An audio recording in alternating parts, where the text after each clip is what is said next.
Shadow work is one of the most popular topics that we teach here at the Sisters Enchanted. Tarot might be number one, but shadow work is definitely a close second, if not tied right up there. And it's also the one, though, that people have the most, I think, resistance to because of the phrase shadow work. It sounds really a little like, what is this eerie thing I'm about to do? And also, you don't want to do it wrong. And like, do you need journal prompts? Do you just do it? Is there like, are there steps? I don't even know. And it can sound overwhelming. And that is what we are going to talk about on today's episode of the podcast. If the word witch makes you feel full of power and excitement, if you love personal development but loathe boring love and light conversation, if a sexy combo of witchery and inner work piques your interest, you're in the right place. Welcome home, Magic Maker, and welcome to Expedition to Soul, the podcast brought to you by the Sisters Enchanted. I am joined today by my friend Patty. Hi, Patty. Hello. Hello. How are you? Good. How are you? Good. I'm good. Yeah. Good. Patty's going to talk to us today. We're going to talk about shadow work, and Patty is in a perfect position to talk about shadow work, especially this time of year. One, she is the mastermind coach in our mastermind. That was a redundant sentence. She is the coach in our mastermind program, and Patty's birthday is in the spring season. So Patty can really, relate to what comes up for people when it comes to shadows. She knows firsthand. She sees them all the time. She's like, that's a shadow. That's a shadow. Shadow. Just flying around. Patty sees them. She needs like a fly swatter for the shadows. Like shadow. And yeah, in spring season with this Aries energy, which is right around the corner for us, is sort of, your jam. So, Patty, shadow work. Let's first a quick, what is shadow work? I guess I'll say this and then you can give your perspective too. My quick way of describing it is anything from the past that's impacting your present, and then you're acting based on that, which is casting your future. That's the quick, what I think shadow work is. What would you say shadow work is from your perspective? Well, I really liked, because I have been in the Sisters Enchanted community for several years. I really liked, or it made sense to me when I learned that it's stories, like the stories that come up, right? Because I didn't have any idea. It did sound like this scary, like, what is this thing that people talk about? So realizing that it's a story and that it really is something that can be rewritten, like it can be in the moment. One of the biggest lessons I've learned about stuff like that is like, it doesn't have to be this drawn out process, right? It can be done in the moment and it can be an ongoing thing. So I guess, a wrap up synopsis is knowing that it's a story, acknowledging or recognizing that story that's being illuminated or shown to me or that I realize, and rewriting it. And that's at least I don't have to dive deep or whatever in that moment. It's just rewriting it or rephrasing that sentence or the focus of that negative story. Yeah, for sure. I love that you pointed that out, that it can be very quick. It doesn't have to be a drawn out process. I find folks think they need to spend like 3 hours on a Saturday writing about some bad experience from the past. That can't be further from the truth. Oh my gosh. If I had to do that, that's the worst way to spend a Saturday. Yeah. Or that it's going to be in like this, I don't know what the right word is, but like this, dark space for like, months on end while you figure stuff out. It's like, no, that's not it at all. No. Yeah. Yeah. We teach in our holistic witchery program this 5 eyes spiral, which is a framework really for shifting your energy and your thoughts. And it can be used in a lot of different ways, but shadow work is part of that. And we do it really quickly. And I love to use it in my daily life as I gave this example actually recently. My whole family's been sick and my husband was in bed for like 3 to 4 days straight. I mean, he was in bed and I was still not feeling but he was really sick and I was less sick, but I still had to like parent and work. And I definitely had all these feelings of like resentment and look at him being in bed for all these days, you know. And I had to do, and that's that instantaneous shadow work of like, actually I'm having these feelings based on past things in our marriage that have nothing to do with right now. I mean, he was really, really sick. And that's and the compassionate thing is to let him heal in bed because he's really sick. But what happened was the shadow stories started to come up of like that feeling again of, oh no, no, I'm not getting help. Oh no, I'm floundering. Oh no, he's not showing up the way I want him to. And I had to do that shadow work instantaneously, like you said, to realize like, actually, that's not true. And all this stuff from the past is just, it's the feeling of it coming forward, which really brings a point about shadow work where folks find something from their past, or when I say it's something from your past, and they are like, well, what if I don't want to address that? Or what if I can't remember? Um, what do you have to say about that? Somebody who's like, okay, well, I don't want to think of the past, yet you're telling me that it's You're my telling me past. that I have to Yeah, rewrite the yeah. story. Uh-huh. Well, Exactly. the thing about shadow work in that aspect is like we don't have to, or it's not like critical to face the thing or identify the exact moment. I have really learned the most and gotten the most results in anything really of, the process in identifying the feeling. Like I don't want to feel that way. So how else can I feel, or what can I do to feel differently? And that might identify the story, right? But if you're looking at something and like dreading it because you're saying, I don't want to talk about this, or I don't want to, even if it's journaling, I don't want to journal this exact experience. It's like, well, then write about how it felt, or talk about or focus on how it felt, and identify how you can write or say or do something different. So really just the feeling. You can find that, or I guess focus on that aspect of identifying the feeling, choosing a feeling, rewriting the feeling. And that really what I find, or what I have found, has more of a ripple effect, right? Like if so focus on one, on yourself and how you want to feel, it has the ripple effect of affecting all these other areas of your life, even if you're not aware of it. So focus on why you don't, the feeling you don't want, and then what you do want instead. Yes. Yeah, I love that. And in my example that I gave, I can really relate to that because I just was like in one moment feeling so resentful and this story of like, here I am again, being the big one. And I had to really, that actually did not apply at all to the current situation, but it's those feelings that live in your energy, and they really, the emotions, they're tricky like that because Mm-hmm. they latch in, and then in other scenarios that have nothing to do with any of that, it's just a feeling you recognize, and it like cues something in you. You're like, this is familiar. And then that feeling can just run through you. And it's really critical to acknowledge that, not to Mm-hmm. try to tamp it down and just keep moving forward. Cause that's the shadow work part, I think, is the acknowledgement of, oh gosh, I'm feeling away. And if I keep feeling this way though, what's that, if I kept feeling the resentment and the like, oh, here I am again while he's in bed, like I'd be arguing with him and I'd probably pick a Right. fight. And then he's going to feel like really mad because he has 102-degree fever and I'm mad at him, for not doing whatever. And now he's going to be mad at me because I'm whatever. And it causes all this stuff for the future that's not helpful and I don't Mhm. want. And that's where you do that instantaneous shadow work, is like, what is the feeling? What is true about right now? And if I stay with this, what's it casting? Versus if I rewrite it, as you said, Patty, like rewrite the story, Mhm. what new option is available to me? Yeah. And And that's a shadow good work, point. like, Like yeah. asking what is true. Because a lot of times we don't think of that, right? We just are so accustomed to that feeling that we've accepted it as true. Yeah. It's like, oh, it's always been that way, or that's what I always feel in this. So it's true. It's like, but what is really true? Like your husband was sick. He wasn't, Uh-huh. lollygagging. Yeah.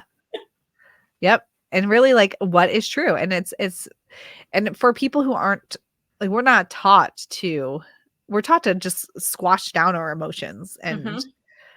like power through and cry less and be less emotional. And we're not taught to feel the emotion and say like, "Oh, what does this emotion need right now in order to go in a helpful place and not marinate and turn into a chaos monster." Yes. That's what my emotions turned into when left unchecked. They turn into chaos monsters. It's a I great visual. Yeah, the first time I've ever said that, but I think that anybody who knows me well would say that that tracks. They'd be like, "Oh, yes, that's the best way to describe Sarah when she has unchecked emotion." Big chaos monster. Um, with this spring energy, so we're wrapping up Pisces season and about to hit the astrological new year with the spring equinox and Aries energy. Where might you where might you guess based on all of the people that you work with and that you've seen from in our community? And like I said, you got your shadow work like fly swatter. Yeah. You're like shadow story, shadow story. Where would you guess that the shadows and the kind of negative associations and feelings might start bubbling up for people this time of year? Things that I mean that I can speak to and have also noticed in others because we think of or spring is the time, right? Like things start happening. There's more activity going on, and things are there's things starting, things being born, actions being taken. If you're following the cyclical pattern of the seasons, and people may feel like I don't have the energy. I don't have energy. I don't want to start anything. So it's like, and so where is that? How does that, how can people look at that and say, if it doesn't align with this natural cycle or phase that's happening right now, why? What is the story there? Or why am I feeling like I don't want to start? Right? Like I would, for myself, I can say, probably say I would not want to start something because even though I'm an Aries, which ties into this energy, I have started things before and not finished them, or started and failed at them, or started and someone laughed, or whatever. So that could be that type of disconnect. So looking at is it our energy aligned with the seasonal energy? Yeah. Yeah, that's a great point about this. And I think that can really, if you're a person who's afraid of failure, set you up to be afraid to take action because the windows are open and the sun is out, hopefully. Mhm. And it's like the whole invitation is there, but there's resistance because of these past experiences. Um, what another thing that folks talk about a lot this time of year is spring cleaning. And really, we also know that the fall and autumn is a beautiful time for decluttering. But I think because we've had this stagnant energy of windows closed and not getting the fresh air in. And so we open the windows and we dust everything off and bring in the fresh air. But where might you see shadow work pop up for people in that situation? What comes to mind is this idea of spring cleaning, and then what am I going to do with it? Like, what am I creating the space for? And also, I don't know if that came out quite right, but so we have this idea of spring cleaning, but we might have resistance, or someone might experience resistance to actually cleaning out that energy or cleaning out things because it still feels like this comfort, right? We don't want to Yeah. get rid of that stuff to be uncomfortable in a new space or with a cleaner space or cleaner energy, because it's like, then what? Yeah. What happens with that? Yeah, and I forget the phrase. There is a phrase for this, and I cannot think of it right now. But when we want to, whether it's actual physical stuff to declutter or things from your life or your mind or your energy, when we invested in something, so whether it's we spent money on a thing or Oh, we've okay. really tied our identity to a piece of ourselves and then we get rid of it, it makes us feel bad because we've invested in it. So if you spent money on, I don't know, like a bunch of candles and shoes or I don't know, and they're all just sitting there in a box. And Hmm. then you don't want to get rid of it because it means you wasted money.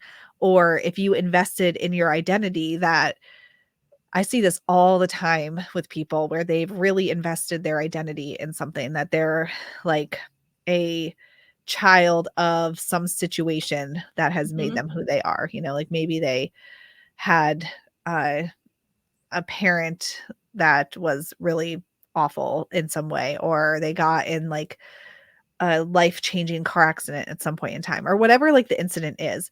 Yeah. And it's not just that that thing happened, but they make it part of their identity. Like this is I can't do it because, or this is hard for me because, and the resistance to letting go of the story or letting go of the stuff is again because you've just invested in the stuff with money, or you invested in the identity, and it's now part of your like how you validate yourself. Like it's valid for this to be hard for me Mhm. because of this situation. And there is a phrase and I cannot think of it, but I think you could see that with shadow work this time of year, this resistance to let go of the things that are they now mean something about us, you Yeah, know? and that actually ties in, like, just as you're saying that, with this Aries energy, right? Because Aries is like about me. Who am I? What do I want to, Yeah. experience? What is my identity, since it is the beginning of the zodiac calendar. And Uh-huh. so, in a sense, tying that, like, what if you have this attached identity to being an employee or being in the corporate world, and you Uh-huh. want to step into a different one, a creative identity or an entrepreneur or a different job field altogether, but you have all these clothes or a Yes. wardrobe that is attached to this identity. It's like, oh, this is my corporate identity. It's like, but no, that's what you did. That's what the clothes you wear for what you did or for your Yeah. what you do. But I can see that for sure. Like, how can I get rid of this? I don't know what to replace it with, or I'll have nothing left if I get rid of these Yeah. clothes. That's such a good example because like people that career one, I hear this from people all the time that and it's such a big one. And I have to say I'm biased because obviously I've been self-employed for 10 years Wow. this spring. I know. May 1st, I got the phone call that I worked for a small business and then my office closed. And the person I worked for, like, we never talked, or not never, but very rarely did we Mhm. communicate. She worked like an hour and a half away in a different office, like the head office. And then I worked local to where I live and I worked alone. And she texted me and she was like, give me a call. And I called her and I knew I was like, she's gonna Mhm. we had been like slowing down in customers and our clients, and I was due to have my first kid in July. So we were gonna have to get somebody to take the clients that I had at least for like Mhm. 2 months. And I knew I was like, it's just the financial of paying for another person plus me to still run it, plus the office. And I was like, I could do the math, we're Yeah. breaking even and there's no reason for her to keep doing it. So anyway, yeah. So 10 years. And I could Mhm. totally see that because you wrap so much in that experience. Like if you choose to live near where you work, or you buy a car for your commute, or you invest in additional trainings to stay at that job. And that's a huge example because people tell me all the time about how they wish they could do something different for work, but they can't because of X, Y, and Z, or Yeah. they just need to put in this much more time, or they have to commute so far and they can't find something else. And those things all feel they're so true and valid. And also there's definitely a shadow story Yeah. about Yeah. like what's actually possible. And I think if you start to take apart your identity from all of that, it becomes more clear. But that's not an easy thing for people to do. Yes, and even taking it like the step before that, people, I think, because I think, have an example with this as well. Is like, you got this degree and you have it to use in that field, right? And so Yeah. I heard, it's of all things, I heard a comedian, and I wish I could remember which comedian I heard say that, but that a college degree is actually just a resume for an employer. It shows that you can show up somewhere for an extended period of time, that you can learn something, but I've heard we that have joke this too. we can have this connection of like, oh, but it's in this field, so I Yeah. need to work in this field because I've spent all this time, or have borrowed all this money, or my parents Yeah. have paid all this money to be in this field. I know. I think my master's degree was like $45,000, I wanna Yeah. say.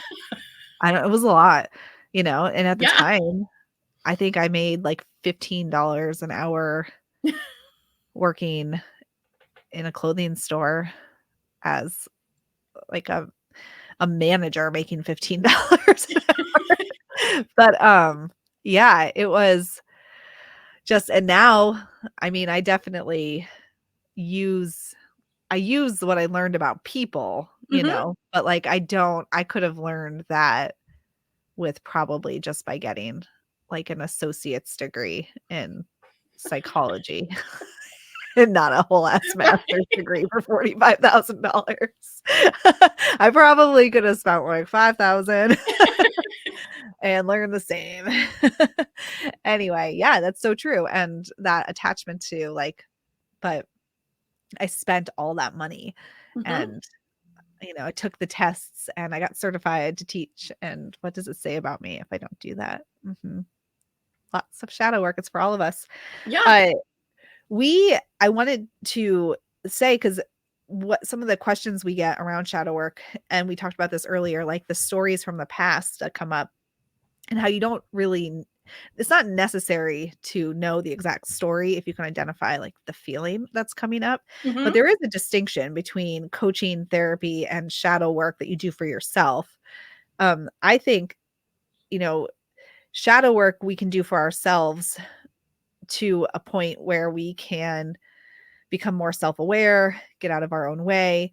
I think therapy is helpful when you get really, if you go into a downward thought loop about something and you just Mhm. can't get stuck out of you can't get out of the negative emotion, you can't stop thinking about it, and it feels like opening the door is even too much. Like that is a good indicator that therapy would be helpful. And then coaching is really when you're like, okay, I know this to be true about myself, Mhm. yet I can't quite change the thing. Like I'm not, or I've reached a point where and I can't see past what I've learned about myself.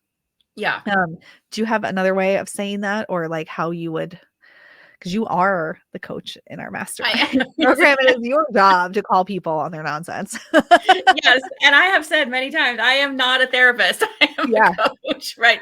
And a very also, I don't want to say simplistic, but maybe a general focus is like when you said like you can't get out of that attachment to the emotion.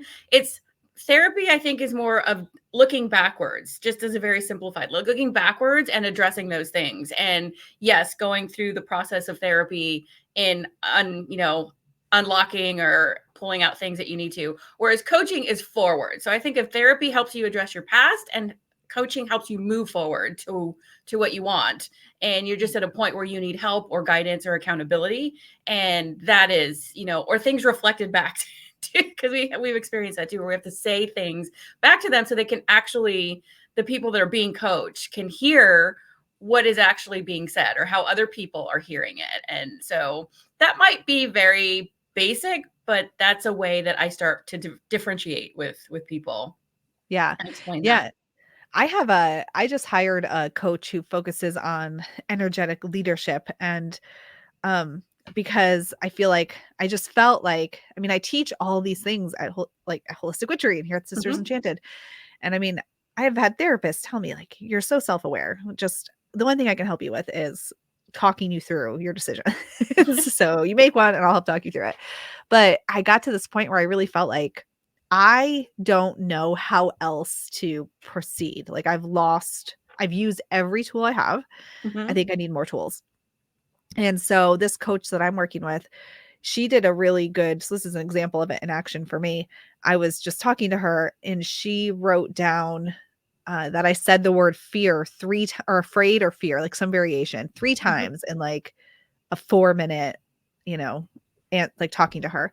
And if you had asked me, like, are you afraid of X, Y, and Z? I would have been like, no, of course not. And here's the proof. Like I run a business. Like I'm not afraid of that.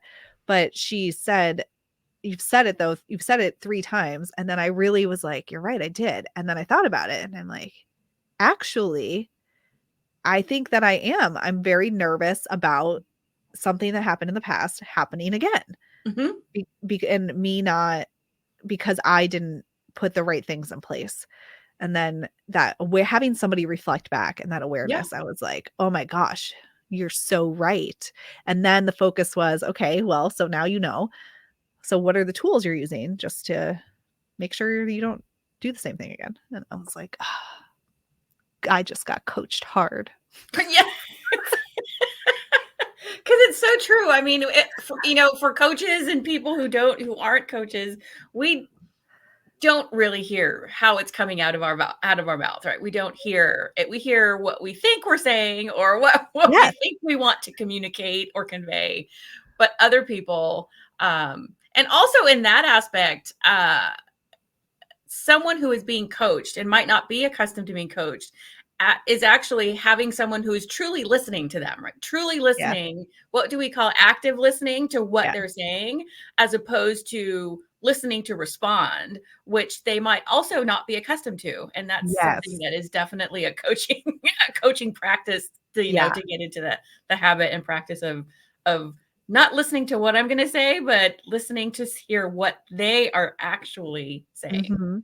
That is so true, and that's one of the things that we do in all of our programs here, and we have it, like, in our internal documentation too, that we don't if we're gonna give advice, we will qualify it and say, "This is an opinion. Do you want advice?"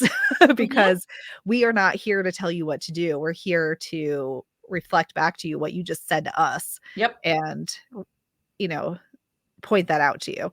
And I think that people, and especially women in particular, were so used to getting in these conversations where it's like, "Oh, listen to all these things," and then you're like, "Oh yeah, me too, and I commiserate, and like, let's just have wine and commiserate together." And we're over here like, "This is what you just said, so now what are you going to do about it?"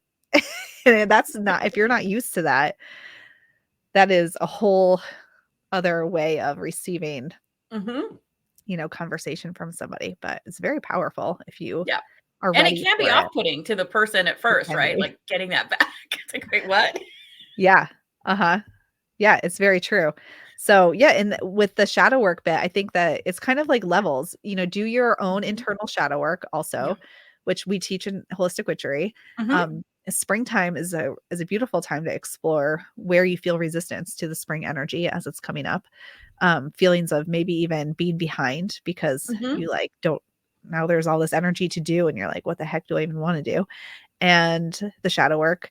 And then therapy is totally for you if you're just stuck in negative thought loops Mhm. and uh like the emotional depths, or you really want to process, if you Yeah. really want somebody to listen to what you're That's a good saying point. and hold you, that's more therapy. If you want, the coaching part comes in with, which is what you get here in our programs, is like, it is true that that was a tough time. And it's also true that you get to make a different choice today. So Yes. there you go. What is that choice gonna be? Yeah. So how can I help you like implement the choice? This was a fun talk. Thank you, Patty, for Yeah. talking about shadow work and coaching and um, diving into the topics. Again, Patty is the coach in our mastermind program. Patty also teaches a vision board workshop in Holistic Witchery. And we have a free spring equinox sacred reset event. That's like the longest event title I think we've had, but it's the perfect event. It's just long for me to remember. That is starting in about a week. And Patty will be hanging around in the comments, and you'll see Patty here, there, and about. And I Mhm. think, Patty, you're joining us for the call on the Sunday, I think, Mhm. too. And maybe even some of the other ones during the week. Yep. I'll be I jumping did not in. quite solidify that. But you'll see Patty around during that week. So you'll get to know more about Patty. All right. Well, thank you for hanging out. Yep. I Thank you. It appreciate was it. fun. All right, y'all. Thanks for listening in. And until next time, we hope that you have an enchanted rest of your day ahead.